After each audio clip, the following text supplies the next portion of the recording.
So today I am with Dr. Lonster Gonde, who is a Zimbabwean based in Harare, Zimbabwe. And Dr. Gonde is a pharmacist, so he is into medicines. That's right. He did his PhD here in South Africa at the University of KwaZulu-Natal, but also studied in Cuba. He also studied in the UK, and he also studied at the Management Institute, the Zimbabwe Institute of Management, for his leadership studies. So today, I'm going to spend this hour with him to just discuss, you know, some of the things about our continent, and we want to hear some of his passions about Africa. So he is in public health, and his passion is to really just enhance public health in our continent, or is it on our continent? So Dr. Gonde, welcome. Thank you very much. Thank you for having me here. Thank you. So maybe to just start, tell us about yourself. Who is Dr. Gonde? Well, Dr. Gonde is a pharmacist, like you rightly said, Zimbabwean, Cuban educated. I mean, my first degree was in Cuba, so I did spend quite a lot of time in Cuba. So you can actually call me a communist if you like. This is where some of this passion comes from, passion for health. Yes. Because as you might know, Cuba is a leader when it comes to health issues. So that's where some of that passion comes in. So I did my pharmacy in Cuba. So maybe I'm one of the few Spanish-speaking Zimbabweans here. Okay, so you can speak Spanish very well. Sí, señor. So, okay. Yeah. So that's me. I've been quite nomadic, though. I worked in Zimbabwe for a while just after university, right? Then before I knew it, I left for Botswana, where I was like in the thick of things when it comes to antiretrovirals. So I got a lot of my training when it comes to HIV in Botswana, under the auspices of what they called KITSO, which is like, it was training tailor-made for us by Harvard University. So I worked in Botswana for quite a while at their main hospital, Princess Marina Hospital. Okay. And before I knew it, I was in England. I was in England, where I worked for a while in England, but at the same time, I did my master's at the London School of Hygiene and Tropical Medicine. Yeah, I did my master's in science in public health there. And guess what? After that, I came back home. And before I knew it, I found myself in South Africa again. Okay. Doing a PhD. So basically, yeah, it's been a whirlwind, and here I am now doing what I enjoy, public health. I'm a pharmacist. I find myself most of the times in community pharmacy, but I do try to talk to a lot of people. Dare I say that being a pharmacist, your kind of interests change. I started with an interest in HIV, and before I knew it, I realized there's something wrong. There are a lot of counterfeit drugs in Africa. So my focus changed to counterfeit drugs, and when I came back to Zimbabwe, I noticed that we have a problem with non-communicable diseases. So I said, no, I think this is something that we have to look at. Why are people dying like this with non-communicable diseases? Yes. Ultimately, that's what I did for my PhD, So Non-communicable diseases would be something like malaria and stuff like that. No. Those are communicable. Okay. Non-communicable would be like hypertension, diabetes, cancer, diseases that cannot be transmitted from one person to another. All right. Yeah. Okay. Yeah. Okay. That's right. All right. That's great. Yeah, so what was your main research in your PhD? All right. I did the topic of my study was assessment of the diabetes and hypertension situation in high density suburbs of Harare, Zimbabwe, and it was a case of Heathcliff. So Heathcliff is just is a very unique ghetto. It's a very unique ghetto here in. It's the second biggest growing ghetto here in Harare. Okay. But what makes Heathcliff very unique is that it is separated by a road. It is separated by a road, and the other side is a suburb called Borodale, where the very influential people live. So Heathcliff is actually a very interesting little ghetto. Okay. So most of the poor and vulnerable live there, but across it is a very influential suburb. In actual fact, on one side is Borodale, and it's surrounded by other influential suburbs like Mount Pleasant. So it's a very interesting ghetto. Okay.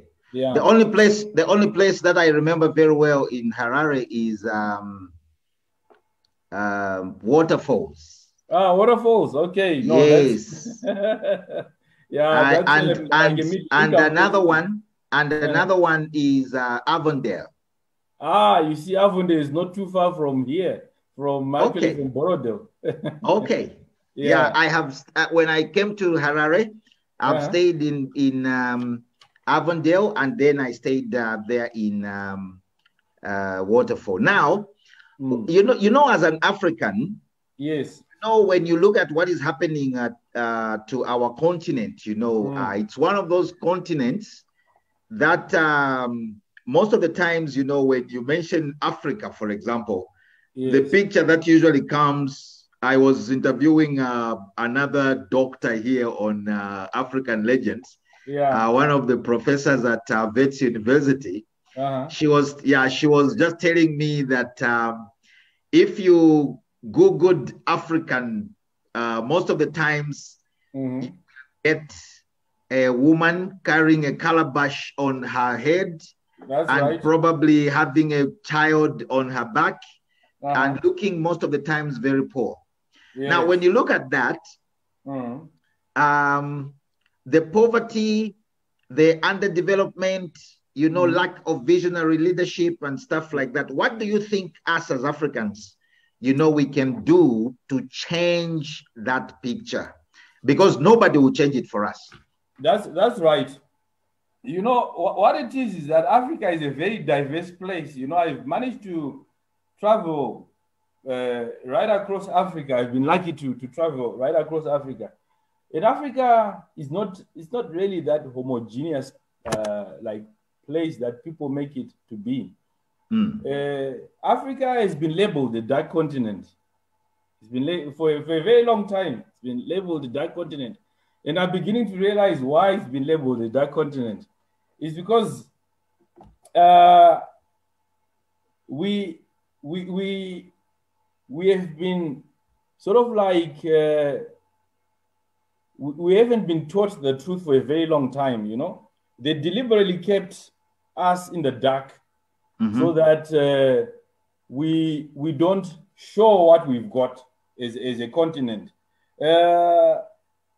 So having been kept enough, we've been a lost people. We've been a lost people. I've seen some very sad cases, I've seen some sad cases here in Zimbabwe, sad cases in Dondo, right, in Angola.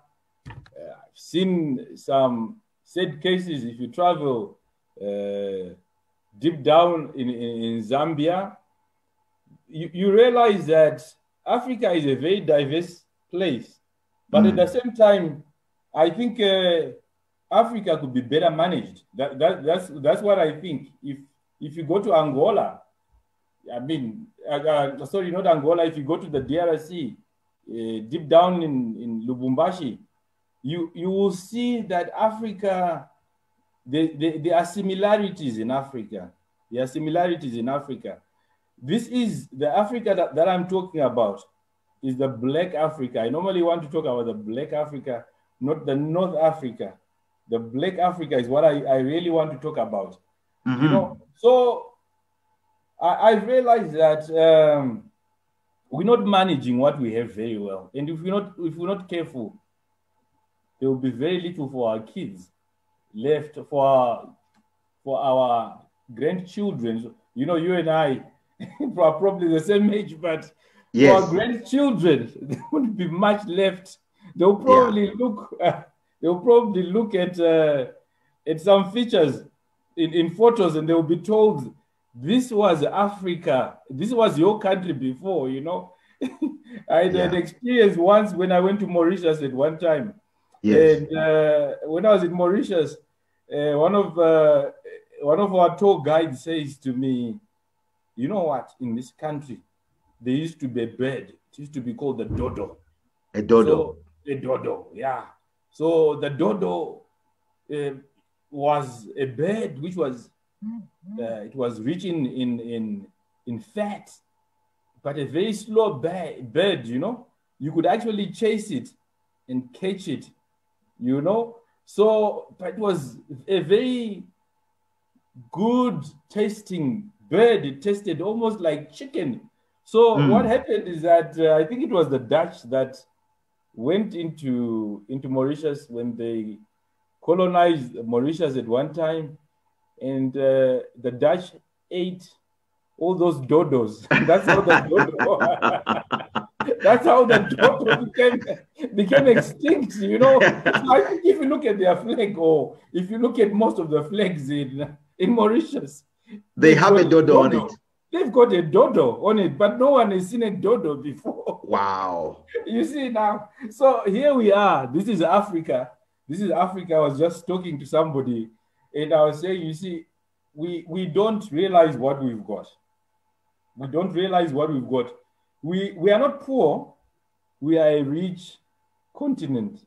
We are a very rich continent, in fact. And dare I say that chances are that the Western world knows what we've got more than us.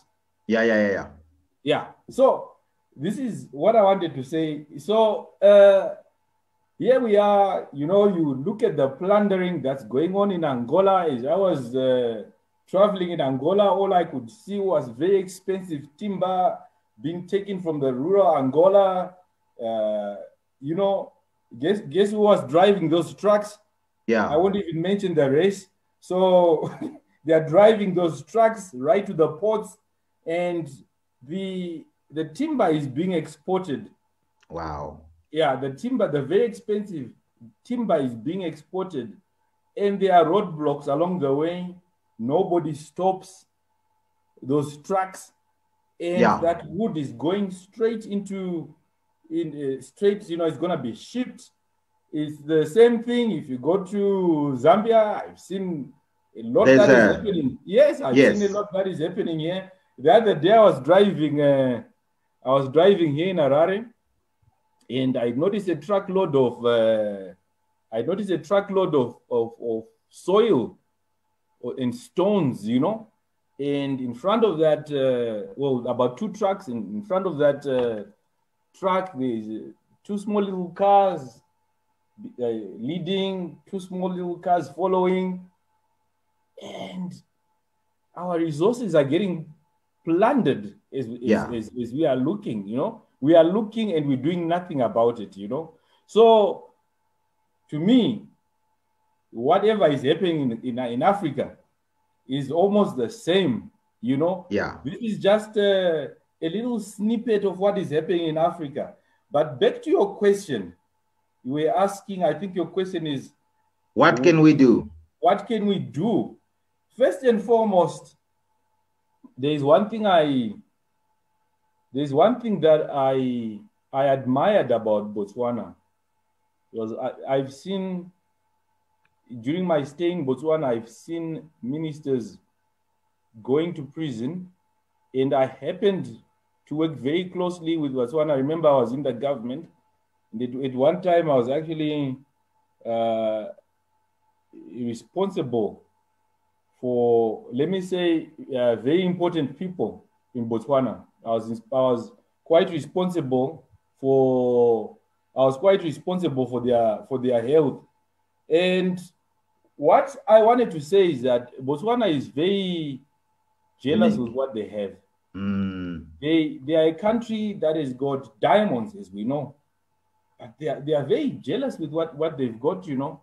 And what I've seen in Botswana is that Botswana is actually, I think it has been said that is one of those countries that is run like a company.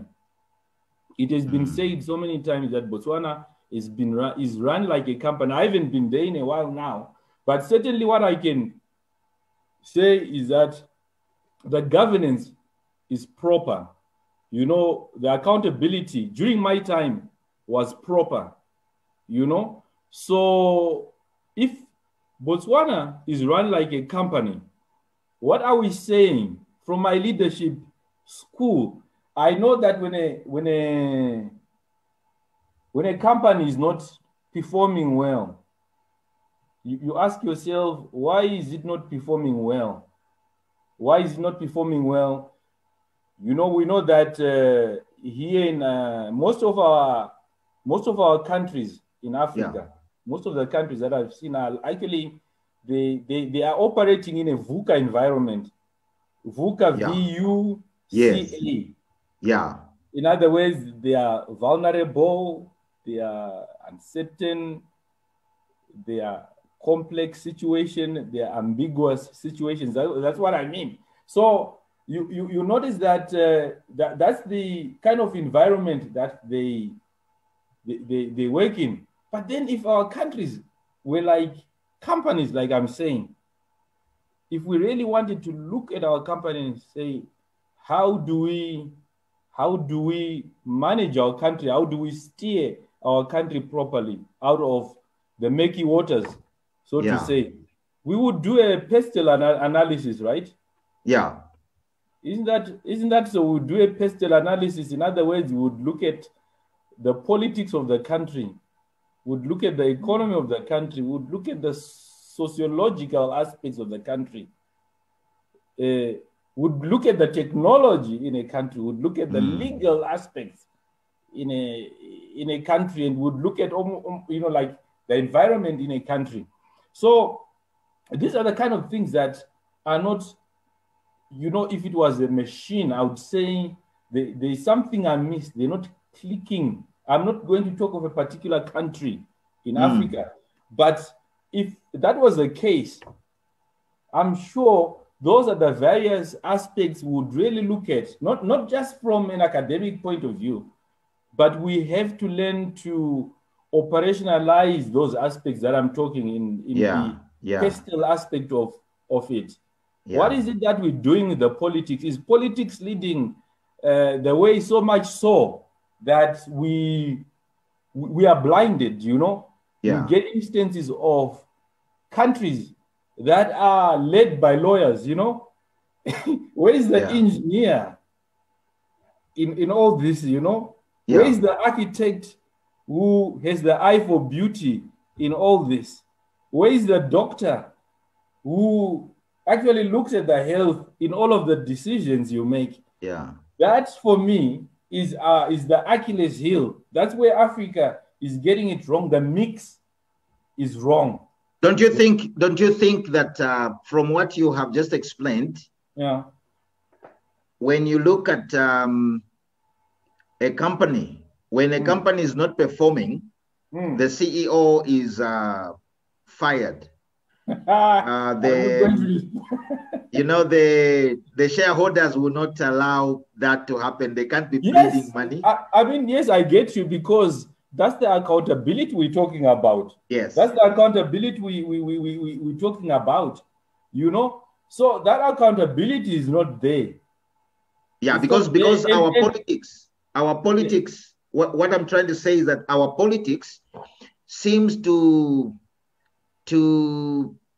put ahead just people that are very, militant. Oh, yes. But these guys sometimes they may not be visionary leaders. That's right.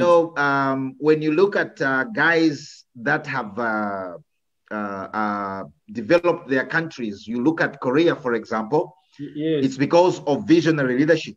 Mm-hmm. When you look at Singapore, it's a very small city, but it's a country, and it's because of leadership. Yes, now, when you come to Africa, our leadership is a little. I don't even know. What you can call this kind of leadership, where vision is not part of the game. It's not part of the. Yes, I get what you are saying, because if I don't know if I may, I wish I could draw. I wish I had a board, but there's something that I learned. Right? There's something that I learned when I was at leadership school. That to have visionary leaders who walk the talk is very, very important. Because if you look at where most of our African countries are, I'll give you an example. Actually, in that illustration that was shown, we looked at, I think it was Malaysia, we looked at Ghana, we looked at Nigeria, and we looked at Japan. Of course, Japan has done so well. If you notice Japan has grown exponentially. Yeah, the economy, the GDP has grown exponentially. Then you notice one thing, our so-called second world countries, that was like Malaysia. Malaysia is growing at the pace, but it's not as fast-paced as Japan. But it is certainly growing. Guess what? Malaysia, I think it was 1950 thereabout, Malaysia, Ghana, Nigeria almost had the same GDP. Wow. Yes, they had almost the same GDP. Now, I wanted to say something more. Right, Nigeria, Ghana, with all its oil, with all its gold, and what have you, and all those resources. If you look at that line, they are just below that growth line. They are just below Malaysia. They are just below Malaysia. But guess what? Yeah. Japan does not have a single mineral. Wow. Japan does not rely on a single mineral. Wow. You see? Yeah. Whereas we have all these minerals. I mean, if you look at Zimbabwe, for example, I think it's a very rich country. Yes, it is. My country is not a poor country. So you look at Zambia with all its copper, its cobalt. Zambia is not a poor country, and I keep on telling people that Zambia is not actually a poor country, but I think it's the prioritization that lacks. Yeah. The prioritization that lacks. Yeah. And if I like one word that our former president here in Zimbabwe used to use, it was beneficiation. He used to love that word. Yeah. Beneficiation. And our former president always used to say, what is it that you find so fascinating about, going to work with a suit, a three-piece suit for that matter? Yeah. You love going to work with the three-piece. Why don't you create employment, which is where we lack as Africans? We should be thinking of beneficiation, creating employment.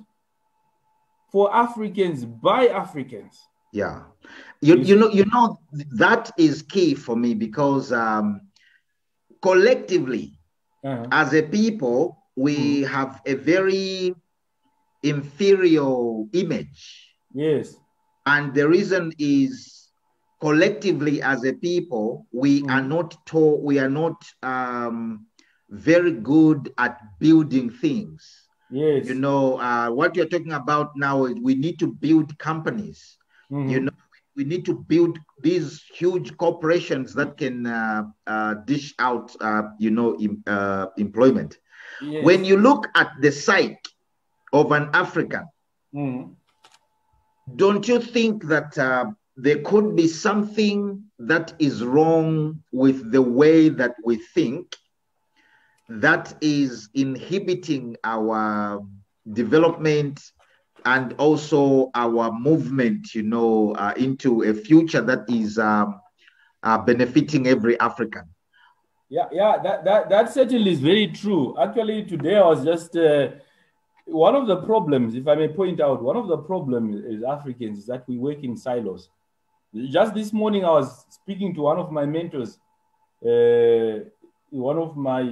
I've been fortunate enough to be surrounded by professors. Of course, one of the biggest influences that I've had is my own mentor, Prof. Chimbari. He's actually a dean at the University of KwaZulu-Natal. Prof. Chimbari has had a lot of influence on the way I think. But just this morning, I was talking to one of my professors, Prof. Nyepi. Yeah. He happens to be a Motswana because I was just checking on her and I said, Prof, are you okay? What's the COVID situation? They're like, Prof, is there a mental limitation in the way we think? Why don't we have a vaccine? Yeah. For Africans? Because like we're talking and Prof was saying, look here, the thing is gone there. I don't know if I should get vaccinated at my age. Look what's happening with the Glaxo vaccine. I don't know whether I should get vaccinated or not. And I was saying, Prof, I don't have an answer. I've got a scientific answer for that. But we should be asking ourselves why up to now we are waiting for vaccines from India. Because that to me is the crux of the matter. When an African problem is presented to the world, most of the times we don't look at the problem that it's going to be solved by us as Africans. Yes, because what actually surprised me is the way Prof said, look here, we have been, for the longest time, we've been making vaccines for our cattle in Botswana. They make vaccines in Botswana. Yeah. And I was saying, wow, wasn't this a window of opportunity for us to actually pull our resources together, pull our best scientists together, pull our best brains in Africa, put them in a hotel for a whole month, put them in a hotel for a whole month and say, ladies and gentlemen, we need a cure we need not a cure, we need a vaccine for what is happening here in Africa. The plant is already there in Botswana. We need to work as fast as possible because, to be very honest, if you look at it, it's like we don't lack the brains. We do have the brains for that, Yeah. Because if you look at it, even the Pfizer vaccine, Pfizer vaccine that we're talking about, one of the lead scientists there is a Zimbabwean who came out of the dusty. Wow. One of the dusty ghettos here. So it's a matter of giving these people opportunities. They will perform. Now, this is what I wanted to say, that I think our problem is that colonization has really played a part on the way we think, because there's no reason why we could not have a top scientist from Mozambique or from Bissau. But here is another thing, Dr. Gonde. Yes. And I see here someone is watching. Her name is Rachel. All right. And she says, if a vaccine is made in Africa, a lot of people would be skeptical. Now, this is what I want to mention. If a vaccine was made in Africa, that is just as good as the Pfizer one. There are two problems. The first is that there's a very big possibility, like Rachel is saying on Facebook right now, that the Africans themselves would be the first ones to despise it. And then secondly, the Western world as well cannot trust anything that was built by an African. What do you think about that? I could flip that question as well. I could flip that question. Yes, we know in Africa we have a penchant for foreign things, you know. Yes. But I could flip that question because my travels has actually showed me that there are just many scientists out there in Europe that are not employed. What if we bring those scientists in Africa to actually come up with this vaccine, market it as much as possible? Because you know, the thing is, if we are saying that Africans would not accept this, we would want to know what is it that's in the psyche of an African that actually deters them from not trusting what we are making. There are a lot of things that we are making here in Africa. You know, so if we say we bring in some Koreans, we bring in an Englishman, we bring in an American, would that make it any better? Yeah, because that's where the problem is, Dr. Gonde. Yeah. If you had two shops selling the same things, you know, standing next to each other, you have this shop from an Asian person and this shop from, let's just not because we are racist or anything, but this shop by a black African going to the same wholesalers to buy goods to put in their shops. Yeah. What would happen is most of the times the Africans would patronize the other shop, but they would not go to the shop that is for their fellow Africans. Why do you think we think that way, that anything African is not good? Yeah, that's true. We have a mental limitation there. So the way I would put it is that you know, the way I look at it is that we as Africans have to nobody is going to bridge this kind of thought process for us. Yeah. You know, nobody will come in. Actually, the more we are polarized in thought like that, the more the Western world actually loves it. Yeah. The more they love it. So it's actually sad, it's pathetic that we do have a mentality like that. And just to answer Rachel, the colleague who just asked this question, just to answer that question, I would say, look, there wasn't going to be any problem, for example, if we had made that vaccine specifically for Africa. But if we had allowed the media, the very big media, to come in, remember, the pharma industry is a multi-trillion business. Yeah. So obviously they've got their people who are in the media who would love to misinform, who would love to disinform at the same time.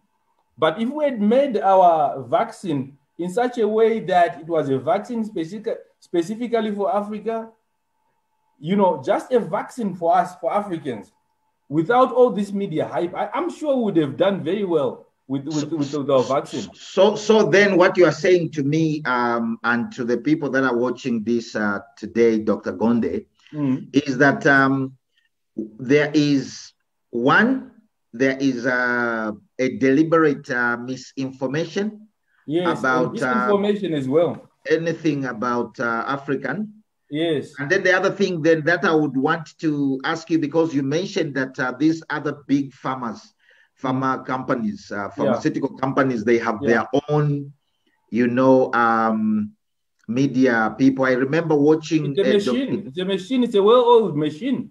Yeah. Yeah. So there is that propaganda.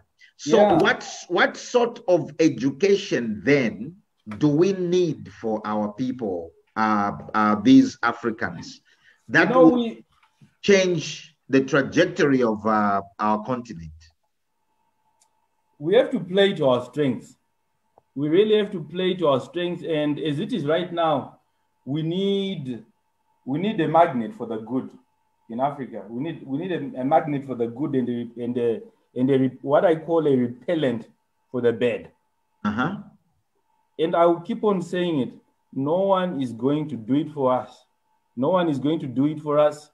If we do something and our governments work together and say, this is what we want, this is what's good for our people, with one voice, who can stop such a movement? If the vaccine was a movement, who would stop such a movement? We can only stop ourselves. Because right now, I've got friends from all over the place. Friends from, I receive calls from all over the place, and the question that I am being asked right now is, are you taking the Chinese vaccine? Taking the Chinese vaccine, you know? So that's the mentality that we have. I'm not sure if we had our own African vaccine versus the Chinese, which one would have had a better uptake? Obviously, the Chinese one would win the day. You reckon? Yes, because the other thing also is that I believe myself that the solution to this whole issue is going to come from a mindset that is going to place ourselves as Africans at the same level with other races. Yes. I don't believe that we are superior than other races, just like I don't believe that other races are superior to us. But what has happened in history has made us feel inferior about ourselves look at ourselves as inferior. And that is why you would find that if, for example, a vaccine, there was a story when COVID was starting, very early when COVID was starting, there was a story that came out of Madagascar, that the Madagascans had found a cure for, but like you have said already, immediately the big organizations came on these huge TV networks and they said that is not true. That's right. Without they didn't tell us that they have gone to verify in the lab that is not true. They didn't tell us that they have gone, to investigate, take people who are COVID positive and put them on that medication, and those people didn't get better. They didn't tell us that. They just told us that this is not true. And that is what is happening with a lot of things, on our continent. Anything that is African is not it's not good. It's not good. So that's what I'm saying, that our mindset is like Africa. It has to change. It really has to change if we are to move forward. How do we change that? Because I think you are a PhD, Dr. Gonde, in pharmaceutical, in the pharmaceutical field. Yes. So you understand these medicines and all these things. You have worked in all these countries we can call developed countries. So I don't think that you are any different from a person, for example, who went to the London, School of Hygiene and Tropical Medicines, because you were in the same class with them. You did the same experiments. You were taught by the same professors. But what happens to an African professor or a PhD when they come to Africa that they don't get things done here in Africa? Yeah. You know what it is, eh? There's something that I learned. I think it's an English saying. I can't remember the author, who was saying that in times of universal deceit, the truth becomes revolutionary. In times of universal deceit, the truth becomes revolutionary. In other words, the narrative that is being said out there is a narrative that is anti-African, so to say. It's anti-African. So here we are. You see why all this xenophobia is happening, and what if we? It's because of it all comes from the way the colonialism. What it has done to us. It has actually separated ourselves as people. You know, if you look at the way the world is going right now, you realize that the more we advance as people, the more distant we are as people, the more we're not finding ourselves as people.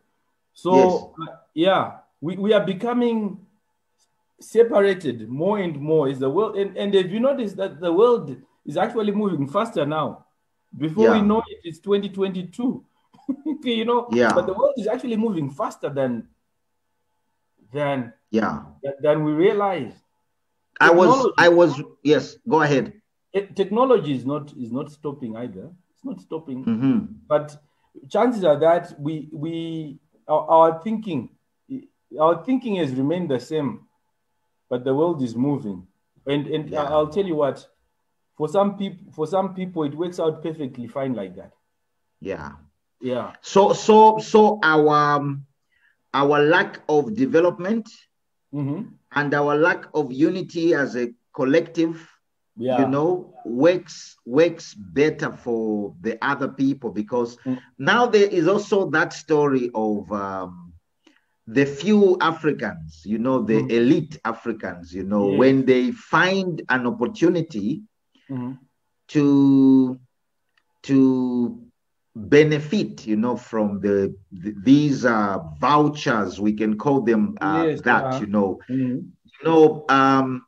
you know, when they buy them a Mercedes Benz, that's enough. They can sell a country. They can sell their souls. Yes. You know, how do we change that? You know, how do we change that mentality? Because here I see again, Rachel is saying here on the group, she says that people, they come to Africa, they mine gold. That's right. Here in Africa, they mine gold, they mine diamonds, and then they take it out of Africa. And when it comes to Africa, or even in those same countries, when you see the way Africans shop in New York, you will be very, very, you know, because they take all this money and then they shop their things that could be made here in Africa.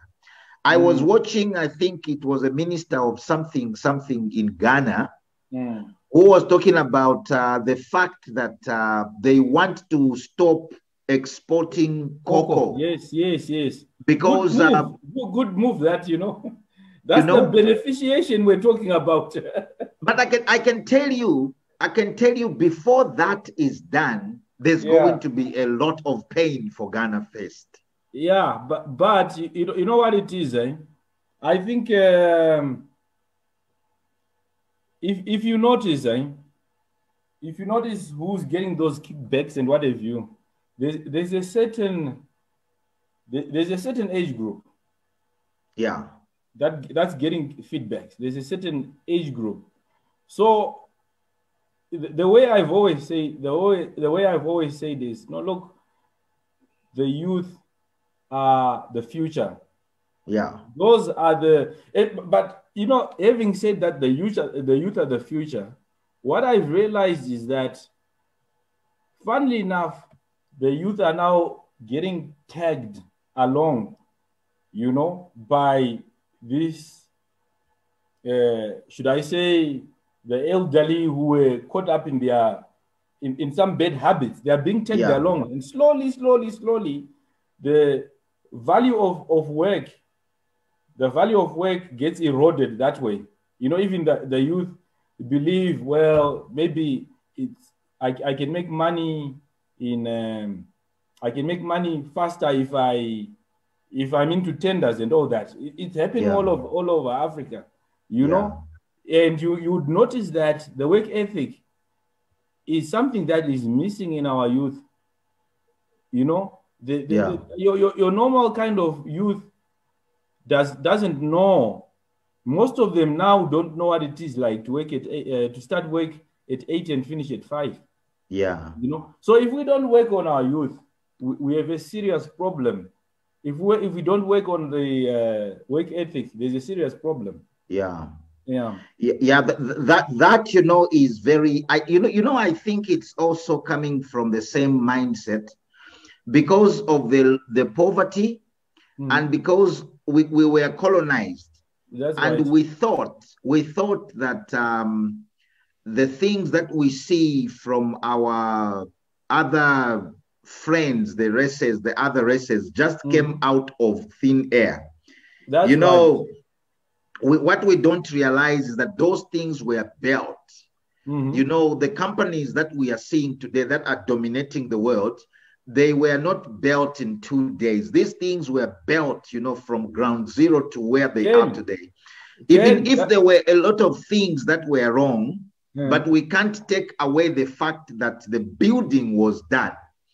You know, I saw a video recording today of a university here in Pretoria that just opened, that was built, you know, from the donations by the Afrikaner communities. You know, they built a full-time university. But you will see what is going to happen to our people. Our people have already started saying, why this, why that? Why can't we ourselves go out as well and build our own university just like that one has been built? That's right.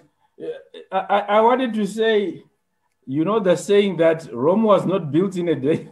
Yes. It explains everything. It explains everything. We have to start from somewhere.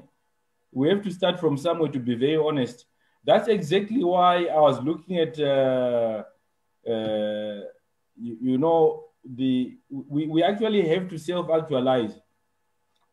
Yeah. Self-actualization has to be faster. Yeah. Yeah. If we self-actualize, we have got a better chance of, a better life, a better perspective.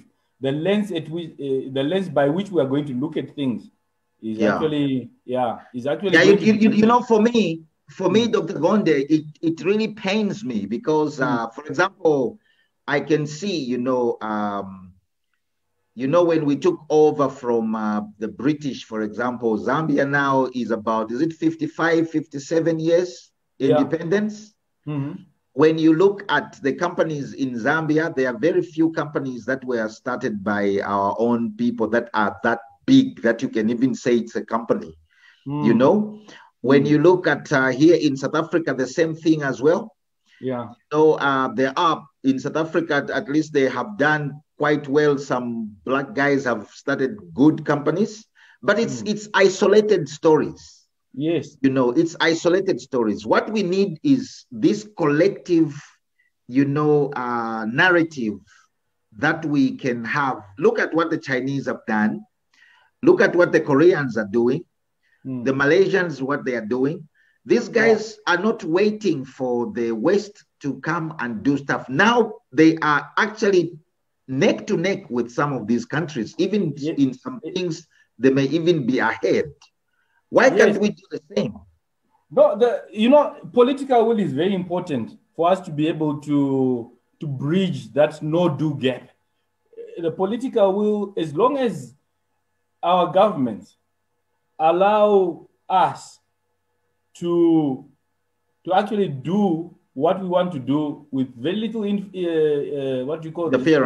interference, but at the same time at the same time, if they give us the right incentives, I don't think anything is impossible. You've seen a lot of cases where they say, "Oh, this is a wonder kid from Nigeria. He's built this and that and that." But at the same time, we're not harvesting such brains, you know. Yeah. And the thing is, what people don't seem to realize, China just didn't come from nowhere. When it comes to China, there's something called re-engineering. That's how China is grown. You know, I wonder why here in Africa, you know, we don't have that much of re-engineering. Is it because, like I said, is it because you know, we don't prioritize that? Because the way China does it is, for example, they buy a Mercedes-Benz from Germany. You know what they do when they get there? They re-engineer one Mercedes-Benz, eh? Yeah. Yeah, they tear it apart. That's the re-engineering I'm talking about. Part by part, they tear that Mercedes-Benz apart. And then the next thing is, okay, how do we make a plastic steering wheel out of this? How do we make cheap, maybe a cheap diff out of this? You know, how do we make this so that the Mercedes-Benz that we are going to make is actually a very cheap version, and we'll give it our name, you know, a Chinese name. Yes. And that's how China is grown, because of, you know, of re-engineering. So sometimes you look at us. We are capable of everything. Yeah, we're capable of it because we have all the materials that we need. Yeah. But I think this is where we lack. We just have to, you know, even our education system has to be done in such a way that we can just go above that mental limitation we have, you know. Yeah. We have so many schools. For example, if you look in South Africa, there you have Zambia, you look at Zimbabwe, you've got how many engineers have come out of those countries in the last 10 years? How many bridges have been built? Yeah. If you look at my field, for example, I always ask myself, maybe Zimbabwe, I think when it comes to graduates, pharmacy graduates, we're looking at almost 200 graduates per annum. Wow. But then we say to ourselves, how many new drugs do we have out of those 200, you know? So that gap is there. That gap is there. I mean, our education system sort of like does not allow, it gives us a good base. It gives us a good base. But like one of my favorite books says that it's called Think and Grow Rich. It was written by Napoleon Hill. Yes, I like a section where he talks about, you know, how we grow up being told that knowledge is power. But then he says, is knowledge really power? Is knowledge really power? Then I think only when it's applied. He says, eh? He says, knowledge is only power when it's applied. Yes, when it's applied. And he talks about specialized power being knowledge. So as it is right now, we're not specializing in much in Africa. So this is how we're going to remain stagnant, and how you know, there will be so much in Asia. In Asia, when it comes to the revolution, the fifth revolution that we're trying to create in Africa. So so if we don't move on as a country and, you know, leverage on each other, we will simply be a place where people come to milk. Milk, all the beneficiation is done there. Yes. And at the same time, we will be left with nothing. Yeah. I like the word beneficiation because you know, when an African leader is thinking, yes, most of the times they are not thinking about the collective. most of the times our leaders, don't think about the people they are leading. They usually think about leadership in Africa. What I see myself, maybe I am wrong, but what I see in Africa, leadership is a place to find an opportunity to be closer to opportunities. Yes, yes. More than it is a responsibility to save the good of the collective, I don't believe that when a person is a leader, he should be poor. But what I believe is that our leaders must think about the people and about what they can do to save the people as a collective, more than they think about buying the next car and buying the, you know what I mean? Yeah, leaving a legacy. That's leadership is about leaving a legacy. Yeah. Yeah. That's right. So as we just, our time is finished, Dr. Gonde. Oh, really? Yes, it has. Oh, what a pity. Time flies. Yes, these discussions, they make you, that's why you can't see that the time is gone. But what I want to ask you now is, I always ask this question at the end of our program. Yes. If you were given an opportunity to dream about Africa and to make an Africa what your dream was, what would that be? What do you envision about Africa? The Africa that I would want to see for my grandchildren or my great-grandchildren is an Africa that knows no war. A peaceful Africa, an Africa that is diverse, an Africa that is very interconnected. Okay. This time I'll say from Cape to Cairo, but interconnected in a way that we benefit so much from the resources that we have. I want to see an Africa where things are inverted. For example, I want to see an Africa where people from outside the continent come to study, So that's the Africa that I'm looking at, an Africa that is leading in technology. That's the Africa I would want to look at. An Africa that, to me, an Africa that knows no xenophobia, for example. Just the other day I was looking at the Oxford debate, and the debate is still going on at Oxford, and they were talking about a United States of Africa. Is it feasible? Let's ask ourselves: is the United States of Africa feasible? And if it's not feasible, why not? Yeah.